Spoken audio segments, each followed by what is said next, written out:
хүний эхийн ач гэдэг ямар хэцүү вэ? Тэрнтэй зөөрлөл тэр шүүдрийг хэлсэн юм байлээ. Ер нь бол тэр одоо хувцсыг норгохдоо бол хачин сайн. Ингээд хэд алхаад өнгөрөхөд л хувцс нь орчихдаг юм чинь. Яг тэрэн шигээ бол олддоггүй ид. Яг ингээд зарай ястаа олддоггүй ид. Тэр чинь тусдагчгүй. Хүнийг би бас янз бүрийн л одоо буян хийж хүмүүсийг баярлуулж ил байсан л да.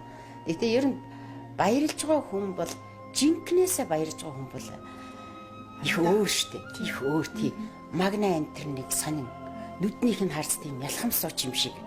Тийм их сонин болдго юм байна лээ. Манай ээж тэгж их баярлж ирсэн. Миний хүүхэн одоо ээжийнхээ бүхэл өндийж өгүүлсэн их ачийг хариулсан гэж бодоорой.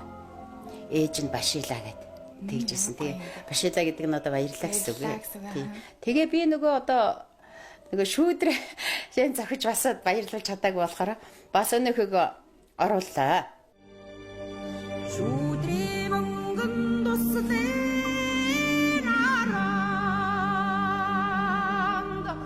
суудэ мянган доо гэхэд авта шаргам цанинара ангидож дулсан